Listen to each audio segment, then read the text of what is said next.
Social media पर आपके पास channel Mahalakshmi आया है कार्तिक कृष्ण की द्वादशी। बस 3 दिन बाद महावीर स्वामी का 2551वां निर्वाण महोत्सव के साथ शुरुआत करेंगे। आज करेंगे अच्छी कुछ अनोखी बात के साथ। चित्र देख रहे हैं नांदनी तीर से, जहां हो रहा है आचार्य श्री विशुद्ध सागर जी सत्संग का चतुर्मास। ये दृश्य देखें, आज सुबह के हैं। इत केशलोच सब दिगंबर संत करते हैं, उत्तम रूप में करते हैं, 4 माह के अंदर करते हैं, और पर यहां एक गजब के रूप में है। आपने कहीं बारीकी से ध्यान नहीं दिया होगा इसके अंदर। आचार्य श्री केशलोच कर रहे हैं अपने शिष्य का। अच्छी बात है, अनोखी बात है, पर एक संत का पूरा संग केशलोच कर रहा हो आपने आज तक नहीं देखा होगा। पहली बार मुंशी सर्वार्थ सागर जी का केशलोच आचार्य जी संग पूरे संघ के 25 संत कर रहे हैं। एक एक करके उसी तरह से उखाड़ रहे हैं जैसे किसान घास उखाड़ता है अपने खेत से। ऐसा दृश्य शायद निकट के भविष्य में आज तक नहीं देखा होगा। सभी संतों में करते हैं, आचार्य श्री एक बार ये बाल निकाल के शुरुआत कर देते हैं, पर सभी कर रहे हो केशलोच एक ही संत का, नेवर बिफोर। आज तक के इतिहास में नंदनी में एक नया इतिहास आज लिखा गया, बहुत रोचकता के साथ। अब आपको ले जाते हैं पावापुरी, वही स्थान जहां हम में से बहुत कम लोग जाएंगे, जहां से वर्तमान जिन शासन नायक सिद्धालय गए थे। वहां पर कैसी तैयारी चल रही है यह दृश्य देख रहे हैं। अभी और सजेगा, पिछले साल भी दिखा देंगे आपको। यहां पर 31 की शाम को 7 बजे कार्यक्रम शुरू हो जाएगा, इसलिए आपको दिखा रहे हैं, नोट कर लीजिएगा। और फिर 8-9 बजे जो प्रथम लाडू की बोली 2 वाली 3 बोली चलनी शुरू होती हैं। और लाडू की बोली के बारे में बात करेंगे आपसे।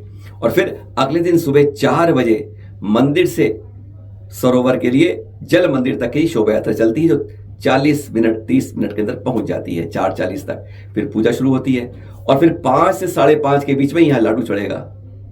जी हाँ, पहली बोली दूसरी क्रम से, जो 9 बजे तक चलते हैं। 11 बजे सब सुनसान हो जाएगा। एक खास बात यह है, यहां पर श्रद्धा, भक्ति, प्रेम, वात्सल्य, समर्पण से जब लाडू चढ़ाया जाता है तो यहां का छत्र घूमता है। उस पावापुरी में अंदर जो 3 चरण बने हुए हैं, पहले सुधर्म सागर जी का गर्दर, फिर बीच में महावीर स्वामी के चरण, उसके ऊपर छत्र लिखा है, वह घूमता है। इस बार देखिएगा 4:30 बजे सुबह पहुंचकर, अगर आपकी श्रद्धा है, भक्ति है, प्रेम है, समर्पण है, वात्सल्य है और सब कुछ आपकी कहते हैं समर्पण करके करते हैं, तो वह आज भी छत्र घूमता है। तो क्या इस बार वह छत्र घूमेगा? इंतजार रहेगा। सज धज के कैसे तैयार होती है पावापुरी, यह है पिछले साल के दृश्य। जब पूरी सज जाती है तो उस दिन, एक दिन पहले यानी चतुर्दशी के दिन कैसी दमकती है, कैसी छलकती है। अरे पावापुरी के अंदर हर रंग में यह दमकती है। पावापुरी की परिकल्पना कई जगह बनी है। चले महालक्ष्मी किशन गई थी, वहीं के ये चित्र कैद करके लाई है।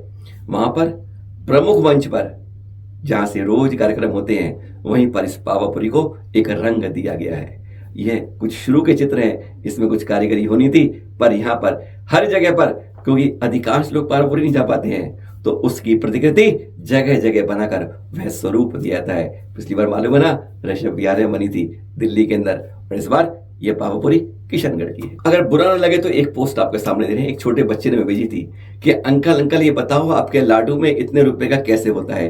क्या 51,000 का लाडू जो मिलता है यह कुछ खास होता है? सोने का होता है, चांदी का होता है, तांबे का होता है, और बाद में 1100 तक होता है? हमने सिर्फ वह जहां पर ये दरें लिखी हैं वह दिखाया आपको। उन्होंने पूरी पोस्ट भेजी है बेटे ने। उस बच्चे ने ये कहा है कि अंकल जी, हमें बताइए कि इन लाडू में क्या फर्क होता है जो ये खरीदे जाते हैं, क्या हम घर के लिए ले सकते हैं? ऐसी जो हम निकालते हैं पोस्ट में, कहीं लिखते नहीं कि निर्माण सहयोग राशि। आज तो यह लिख दिया है कि निर्माण लाडू इतने रुपए का, इस साधु के इस नाम का। थोड़ा सा चिंतन करने की बात है, मनन की बात है कि हम निर्वाण लाडू के रूप में हम अपेक्षा करते हैं सहयोग राशि की, लेकिन उसके रूप में पोस्ट पूरी नहीं दिखा रहे हैं। कहीं भी सहयोग के रूप में कहीं मेंशन नहीं है, जैसे हम साधु के नाम पर यह इतनी कीमत में लाडू दे रहे हैं। राजगिरी में तैयार हो रहा है नया एयरपोर्ट, प्रस्तावित है, जगह ले ली गई है और अभी निर्माण शुरू हुआ। क्यों नहीं इस 2550वां जब महावीर स्वामी का निर्वाण महोत्सव हो रहा है, क्यों नहीं उनकी यादगार में इस एयरपोर्ट का नाम उनके नाम पर रखा जाए। समाज को एक मुश्त होकर, एक स्वर में होकर, कोई पंथ नहीं, कोई संप्रदाय नहीं, एक मिलकर आवाज उठानी चाहिए कि सरकार बिहार की, चाहे कि नागरिक उड्डयन मंत्रालय हो यानी एविएशन मिनिस्ट्री हो, वह ये क्यों नहीं घोषणा करती कि यह नया जो एयरपोर्ट प्रस्तावित है यह महावीर स्वामी के 2550 पर उनके नाम पर समर्पित किया जाएगा। प्रयास तो करना होगा। वैसे तो आज है धान्य तेरस, कल आ रही है उसके बारे में। उस त्रयोदशी को यानी कल हमारे छठे तीर्थंकर पद्म पुरुष भगवान का जन्म और तप कल्याणक भी है। जानते हैं सुमतिनाथ भगवान 5वें तीर्थंकर, 90,000 करोड़ सागर बाद, जी हाँ 90,000 करोड़ सागर बाद जन्म हुआ था आपका पद्म पुरुष भगवान का महाराजा धरन की महारानी सुसीमा जी के गर्भ से कौशाम्बी नगरी में। कहते हैं तब तक 3.5 करोड़ रत्नों की 4 पहर या 3 पहर तक बरसात होती रही थी राजमहल के ऊपर। आपकी आयु 30 लाख वर्ष की थी और साथ में कद था 1500 फुट ऊंचा। 30 लाख वर्ष पूर्व में 21.5 लाख पूर्व तक राजपाट के बाद एक दिन दरवाजे पर बंधे हुए, गेट पर बंधे हुए हाथी की दशा देखी, बस वहीं पर तभी वैराग्य हो गया।